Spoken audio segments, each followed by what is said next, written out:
Hello listeners, మన దేశంలోని నీటి సమస్య గురించి మీకు ప్రత్యేకంగా చెప్పనవసరం లేదు. ఇక పల్లెల్లో అయితే తాగడానికి కూడా నీళ్లు లేక ప్రజలు చాలా ఇబ్బందులు పడుతున్నారు. ఈ సమస్యకు పరిష్కారం దగ్గరి భవిష్యత్తులోనే ఉందని యూనివర్సిటీ ఆఫ్ కాలిఫోర్నియా సైంటిస్ట్ చెప్తున్నారు. అదేంటో చూద్దాం. నీటి వనరులను ఎంత పొదుపుగా వాడుకుంటే అంత మంచిదన్నది మనకు తెలిసిందే. అయితే అసలు నీటి సదుపాయమే లేని చోట్ల నివసించే వాళ్ళ పరిస్థితి ఏమిటా అని ఆలోచించి మసాచుసెట్స్ ఇన్స్టిట్యూట్ ఆఫ్ టెక్నాలజీకి చెందిన నిపుణులు తయారు చేసినదే ఈ సరికొత్త పరికరం. గాలిలోని తేమలను శీతలీకరించి ఒక్కో బొట్టుని ఒడిసిపట్టే పరికరాలు ఇప్పటికే వచ్చాయి. తేమ శాతం ఎక్కువగా ఉంటే సరే, కానీ 20-30% మాత్రమే తేమ ఉన్న పొడి వాతావరణం నుంచి కూడా నీటిని తయారు చేయాలంటే ఎక్కువ శక్తి అవసరం ఉంటుంది.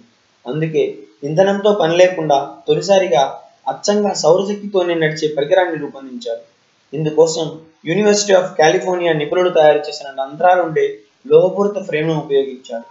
కిలో బరువుండే ఈ ఫ్రేమ్ కేవలం 12 గంటల వ్యవధిలో సుమారు 2.8 లీటర్ల నీటిని సంగ్రహిస్తుందంట. సో గుక్కెడి నీళ్లు దొరకని ఎడారి ప్రాంతాల్లోనే కాదు, భవిష్యత్తులో ప్రపంచవ్యాప్తంగా ఈ పరికరం అవసరం ఎంతో పెరుగుతుందనడంలో సందేహం లేదు. ఈ పరికరం వస్తే మనందరికీ నీటి సమస్య తీరుతుంది కదా. Thank you listeners.